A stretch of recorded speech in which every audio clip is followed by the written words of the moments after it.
दोस्तों, बुजुर्गों, नौजवान साथियों, अस्सलामु अलैकुम व रहमतुल्लाहि व बरकातुहू। साथियों, आज की वीडियो में मैं आपको दिखाऊंगा ओवैसी साहब का एक बयान, जिस बयान के अंदर ओवैसी साहब ने कहा है कि बीजेपी और सपा के बारे में, बीजेपी किस तरह से मुसलमानों को खत्म कर रही है और सपा मुसलमानों को किस तरह से खत्म करा रही है। साथियों, जो आज समाजवादी के अंदर जो मुसलमान नेता हैं, उनके हालात देखकर ऐसा जो उन्होंने ओवैसी साहब ने कहा है, ये बिल्कुल सच है। किस तरह से समाजवादी के जो मुसलमान नेता हैं, कुछ जेल के अंदर हैं तो कुछ कब्रिस्तान के अंदर हैं। तो साथियों, इस वीडियो को ध्यान से देखिए। जो ओवैसी साहब ने कहा है, क्या ये बिल्कुल सच है? और बीजेपी के ऊपर जो उन्होंने आरोप लगाया है, किस तरह से बीजेपी मुसलमानों को टारगेट करती है।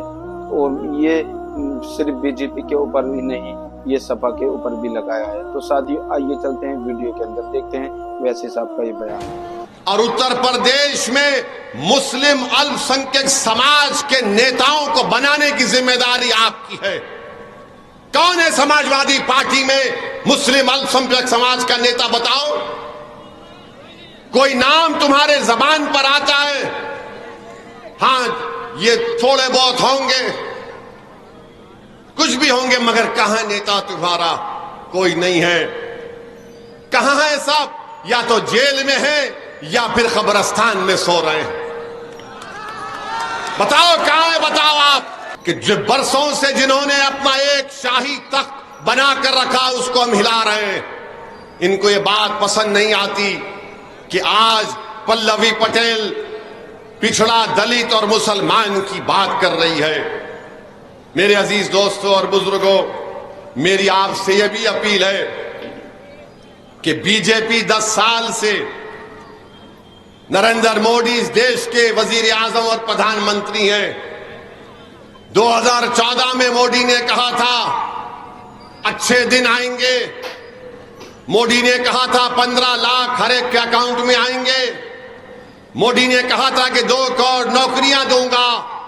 फिर 2019 आया तो मोदी ने कहा कि हमने सर्जिकल स्ट्राइक किया। मोदी ने बड़े बड़े वादे किए। बताइए, आज मैं उन लोगों से पूछना चाह रहा हूं, क्या तुम अगर भारत से सच्ची मोहब्बत करते हो तो क्या तुम सिर्फ मस्जिद और मंदिर के झगड़े में उलझ कर रहोगे या फिर अपनी नौकरी की लड़ाई लड़ोगे? तुम क्या सिर्फ मस्जिद की लड़ाई में उलझते रहोगे और तुम्हारे घर में चिराग नहीं जलेगा? तुम्हारी दुकानें बंद, तुम्हारी कंपनियां बंद, तुम्हारी फैक्ट्री बंद। मोदी बात करते हैं कि ताला लग जाएगा। क्या नरेंद्र मोदी ने 500,000 की नोट गायब करके कई फैक्ट्रियों को बंद नहीं किया? कोविड का जमाना आया, क्या एक देश का प्रधानमंत्री चंद घंटे की मोहलत भी नहीं दिया और 130 करोड़ जनता से कहा कि भाइयों बहनों, भारत बंद, मैं ताला लगा रहा हूं। ताला मोदी ने लगा दिया। जो उत्तर प्रदेश के गरीब बच्चे, नौजवान मुंबई में थे, हैदराबाद में थे, दिल्ली में थे, भुवनेश्वर में थे, बेंगलुरु में थे, वो तड़प गए आने के लिए अपने अपने घरों को वापस। नरेंद्र मोदी भूल गए कि उनके इस 2 फैसलों ने लोगों की जिंदगियों पर ताले लगा दिया। 130 करोड़ जनता का प्रधानमंत्री बुलडोजर की मिसाल देता है। आज बीजेपी कहती है कि हम पीओके वापस लेंगे। मोदी जी, 10 साल से क्या आप सिर्फ चाय पी रहे थे?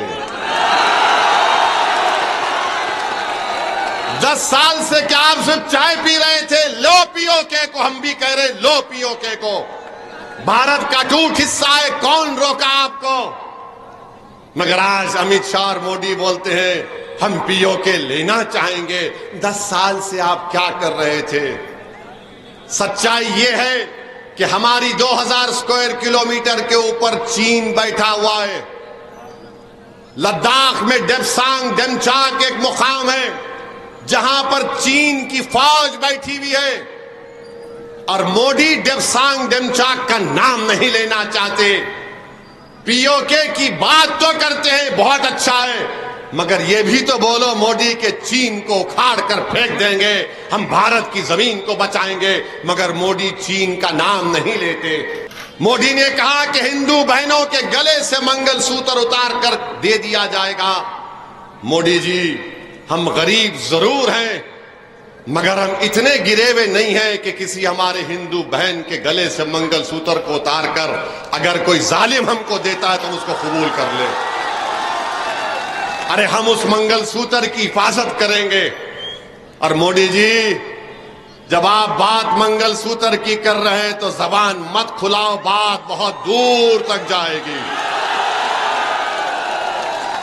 हमारी बहनें, हमारी बेटियां कम बच्चे पैदा कर रही हैं, ये भारत सरकार का डेटा कहता है। मोदी जी, घुसपैठी हम नहीं है। अरे घुसपैठी अगर हम होते तो अंग्रेजों को भगाने वाले कौन होते?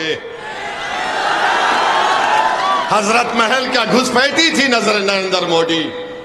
और क्या कहते हैं कि मेरा कोई वारिस नहीं है, 130 करोड़ जनता मेरी वारिस है। नहीं नरेंद्र मोदी, देश बड़ा है, तुम देश से बड़े कभी नहीं हो सकते इंशाअल्लाह। साथियों, देखा होगा अभी आपने वीडियो के अंदर जो ओवैसी साहब ने बीजेपी को लेकर और समाजवादी को लेकर जो बयान दिए हैं, बयानबाजी की है, उन्होंने जो कहा है ये बिल्कुल सच है। और एक बात और, जो हमारे नरेंद्र मोदी प्रधानमंत्री साहब हैं, उन्होंने जो अपने भाषण के अंदर कहा था कि मुसलमानों को मंगलसूत्र के बारे में, मुसलमान मंगलसूत्र छीन लेंगे। साथियों, ये बात बिल्कुल गलत है, क्योंकि हमारा इस्लाम हमको ये चीज नहीं सिखाता है। हमारा इस्लाम हमको सिर्फ इंसानियत बताता है, किस तरह से जीने का तरीका बताता है। साथियों, अगर आपका पड़ोसी परेशान है, किसी भी मजहब से है, अगर वो परेशान है तो हमारा इस्लाम हमको ये सिखाता है पहले उसकी मदद करी जाए, उसकी जो परेशानी है उसको समझा जाए। हमारा इस्लाम हमको ये सिखाता है। नरेंद्र मोदी साहब, आपको किसने बता दिया? शायद अगर आप हमारे इस्लाम के बारे में कुछ जान लेते तो आज ये नौबत नहीं आती, आज ये बोलना आपको नहीं पड़ता। साथियों, आपने देखा होगा, अगर जिसने भी हमारे इस्लाम को फॉलो किया है, इंशाल्लाह हर एक चीजें इस्लाम के अंदर वो चीजें हैं जो इस्लाम को पढ़ने के बाद उसमें खुद आदमी घूम जाता है और सोचता है कि इस्लाम इतना अच्छा मजहब है, इतना प्यारा मजहब है, जो इस्लाम कभी भी लड़ाई झगड़े नहीं बताता है। और दूसरी बात यह है, जो समाजवादी के नेता, जो मुसलमान नेता हैं समाजवादी के अंदर, किस तरह से उन्हें दफन कर चुके हैं। बड़े बड़े नेता समाजवादी पार्टी के अंदर, जो हमारे मुसलमान भाई नेता थे, आज उनको हम दफन कर चुके हैं। जैसे अतीक अहमद हुए, मुख्तार अंसारी हुए, उसके बारे में जो ओवैसी साहब ने कहा है। और कुछ मुसलमान भाई जो नेता हैं समाजवादी के, वो जेल के अंदर हैं। तो साथियों, ये हालात हो चुके हैं मुसलमानों के। हरगिज जो आज मुसलमानों को तकलीफ पहुंचाई जा रही है, वो अफसोस की बात है। तो साथियों, आज की मेरी वीडियो कैसे लगी मुझे कमेंट करके जरूर बताएं। फिर मिलते हैं नेक्स्ट वीडियो में। अल्लाह हाफिज।